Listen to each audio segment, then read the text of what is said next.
इस सेशन में हम लोग पढ़ेंगे कॉन्फ्लिक्ट सीरियलाइजेबिलिटी, ओके, या आप कह लो कि कॉन्फ्लिक्ट सीरियलाइजेबल स्केड्यूल। तो मीन्स यहां पर क्या होगा, आपको एक नॉन सीरियल स्केड्यूल गिवन होगा, ओके, और जो नॉन सीरियल स्केड्यूल गिवन होगा उसके बारे में पूछा जाएगा कि क्या ये कॉन्फ्लिक्ट सीरियलाइजेबल स्केड्यूल है, ओके। तो डेफिनेशन के पॉइंट ऑफ व्यू से देखें तो बहुत ही सिंपल डेफिनेशन है। पहले हम मीन्स कॉन्फ्लिक्ट इक्विवेलेंट स्केड्यूल्स पढ़ चुके हैं, ओके। तो यहां पर क्या है, कहता है कि अगर ये पूछा जाए कि क्या S1 एक कॉन्फ्लिक्ट सीरियलाइजेबल स्केड्यूल है, ये पूछा जा रहा क्वेश्चन है, तो कहता है कि अगर S1 के कॉन्फ्लिक्ट इक्विवेलेंट कोई भी सीरियल स्केड्यूल एग्जिस्ट करता है, इसका मतलब है कि S1 कॉन्फ्लिक्ट सीरियलाइजेबल है। अगर S1 के कॉन्फ्लिक्ट इक्विवेलेंट कोई भी सीरियल स्केड्यूल एग्जिस्ट नहीं करता है, तो इसका मतलब है कि S1 कॉन्फ्लिक्ट सीरियलाइजेबल स्केड्यूल नहीं है, ओके। तो अब जैसे अगर सिर्फ S1 गिवन है आपको और क्वेश्चन आ गया कि क्या ये कॉन्फ्लिक्ट सीरियलाइजेबल है, तो सीरियल स्केड्यूल कैसे बनाएंगे, तो बहुत ही सिंपल है कि जो ट्रांजैक्शंस इस स्केड्यूल में यूज हो रही हैं, जैसे इसमें दो ट्रांजैक्शन यूज हो रही हैं T1 और T2, ओके, तो इन्हीं का यूज करके आप सीरियल स्केड्यूल बना सकते हो। दो ट्रांजैक्शन है, दो सीरियल स्केड्यूल बनेंगे, एक में T1 फॉलोड बाई T2 मैंने किया है और दूसरा ये T2 फॉलोड बाई T1 किया है, ओके। अब हम क्या करेंगे, मैं चेक करूंगा कि क्या S1 और S2 कॉन्फ्लिक्ट इक्विवेलेंट है। अगर हैं तो S1 कॉन्फ्लिक्ट सीरियलाइजेबल है। अगर ये S1 S2 कॉन्फ्लिक्ट सीरियलाइजेबल नहीं है तो फिर S1 S3 को चेक करूंगा, ओके। अगर ये मीन्स कॉन्फ्लिक्ट इक्विवेलेंट निकल गए तो कॉन्फ्लिक्ट सीरियलाइजेबल है, लेकिन अगर S1 S3 कॉन्फ्लिक्ट इक्विवेलेंट नहीं है तो S2 के भी कॉन्फ्लिक्ट इक्विवेलेंट नहीं है, S3 के भी कॉन्फ्लिक्ट इक्विवेलेंट नहीं है। मीन्स जितने पॉसिबल सीरियल स्केड्यूल है सबके रिस्पेक्टिव चेक करना पड़ेगा, ओके। अगर किसी एक के भी कॉन्फ्लिक्ट इक्विवेलेंट आता है तो S1 क्या है, कॉन्फ्लिक्ट सीरियलाइजेबल स्केड्यूल है, और अदरवाइज अगर नहीं कॉन्फ्लिक्ट इक्विवेलेंट है तो फिर S1 कॉन्फ्लिक्ट सीरियलाइजेबल नहीं है, ओके। अब मैंने कॉन्फ्लिक्ट इक्विवेलेंसी चेक करने का तरीका बताया है, क्या कि if after series of swaps of non conflicting instructions of schedule S1, okay, I can transform S1 to S2, either S2 or S3, okay. तो S1 कॉन्फ्लिक्ट सीरियलाइजेबल हो जाएगा। फिलहाल हम S1 S2 को ट्राई कर रहे हैं। तो यहां पर अगर देखो इस सीरियल में ये RAWA लास्ट में है, ओके, और ये RAWA यहां सेंटर पे है, तो इन्हीं को मैं ट्राई करता हूं। नॉन कॉन्फ्लिक्टिंग इंस्ट्रक्शन वो भी कंजुगेटिव होनी चाहिए। तो जैसे इन दोनों को देखो WA RB, ये नॉन कॉन्फ्लिक्टिंग है, इनको जो ये टाइम लाइन है, ओके, ये टाइम है, इस टाइम लाइन के रेफरेंस में इंस्ट्रक्शन स्वैप की जा सकती हैं। इसका मतलब ये हुआ कि जिस पर्टिकुलर टाइम पे ये इंस्ट्रक्शन परफॉर्म हो रही है उस टाइम पे क्या परफॉर्म करवानी है, RB, और जिस टाइम पर RB परफॉर्म हो रही है उस टाइम पे क्या परफॉर्म कराना है, WA।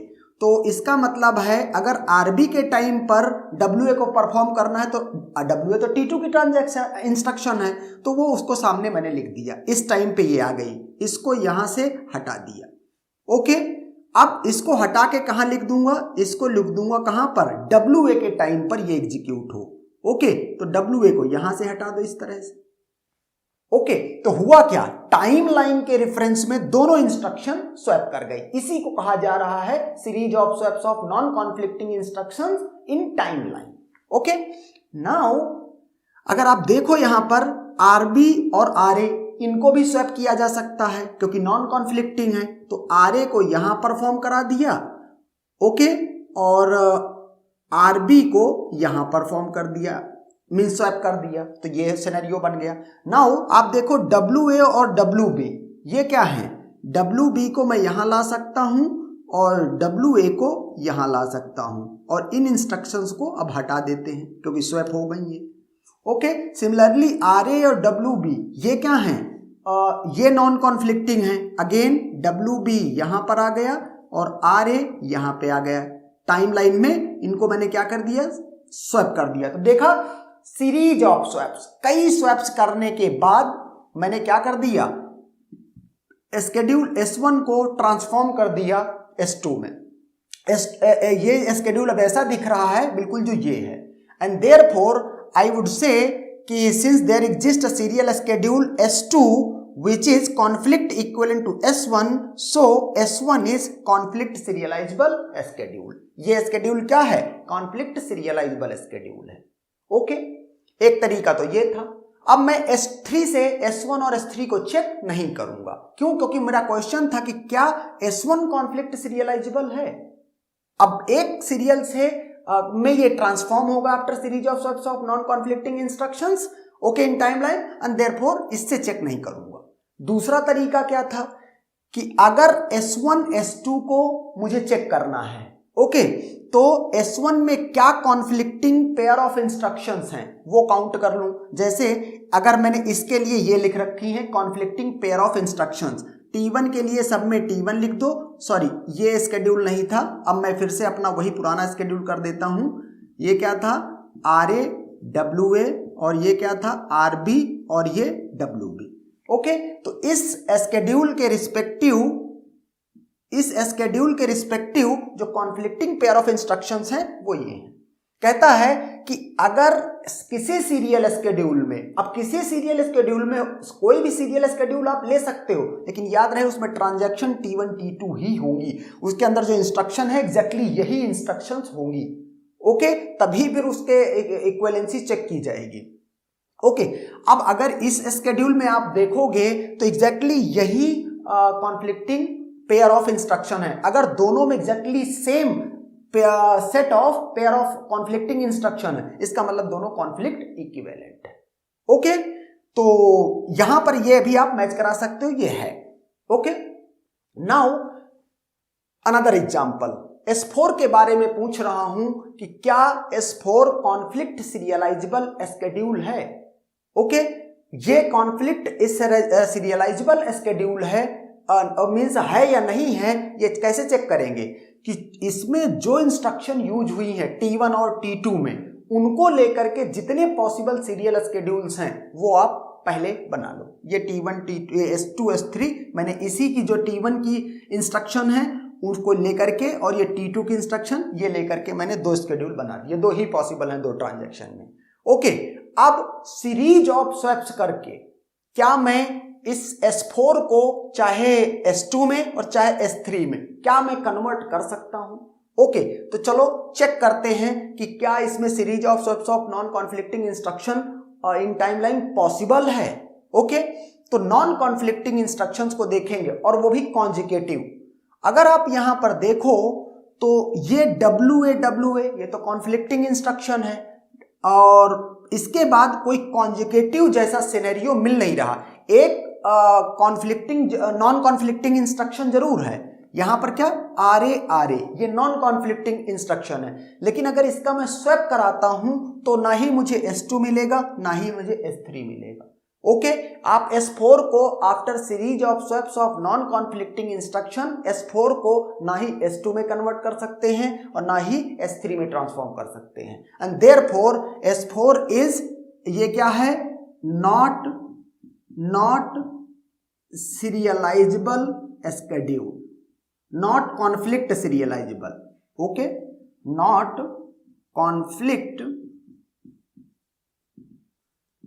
सीरियलाइजेबल स्केड्यूल, ये कॉन्फ्लिक्ट सीरियलाइजेबल स्केड्यूल नहीं है। अच्छा, एक चीज और देख लेते हैं कि जैसे इसमें कॉन्फ्लिक्टिंग इंस्ट्रक्शंस क्या हैं, R1 W, इसको 1 हर जगह पे लिख देते हैं ट्रांजैक्शन नंबर। ओके, और यहां पर ट्रांजैक्शन नंबर। कॉन्फ्लिक्टिंग इंस्ट्रक्शन क्या, R1 W2A, यहां पर R2 W1A और उसके बाद W2A W1A, ये है। ओके, एग्जैक्टली यही कॉन्फ्लिक्टिंग पेयर ऑफ इंस्ट्रक्शन इसमें होनी चाहिए। S1 में चेक करते हैं, R1 R1 और W2A, यहां पर 1 1 हर जगह कर सकता हूं, तो R1 W2A ये तो प्रेजेंट है। ओके, चेक करते हैं। इसके बाद W1A और R2A, W1A R2A ये नहीं है इसमें। आप देखो जो इस यहां पर W1A R1A है, सॉरी W1A R2A है, यहां पर नहीं है वो। ओके, इस स्केड्यूल यहां पर ये कॉन्फ्लिक्टिंग इंस्ट्रक्शन है, लेकिन यहां पर ये वाली कॉन्फ्लिक्टिंग इंस्ट्रक्शन यहां नहीं प्रेजेंट है। आपको ये जो है एक एक इनको चेक करना है कि क्या इसमें प्रेजेंट है। ओके, और इसमें कोई एक्स्ट्रा कॉन्फ्लिक्टिंग पेयर नहीं आना चाहिए, एग्जैक्टली यही होनी चाहिए, दोनों में एग्जैक्टली सेम कॉन्फ्लिक्टिंग पेयर होने चाहिए, तभी दोनों schedule S4 S2 conflict equivalent हैं। तो ना S4 S2 के कॉन्फ्लिक्ट इक्विवेलेंट है, ना S4 S3 के कॉन्फ्लिक्ट इक्विवेलेंट है, and therefore ultimately S4 is not conflict serialisable schedule. Okay, and that's done.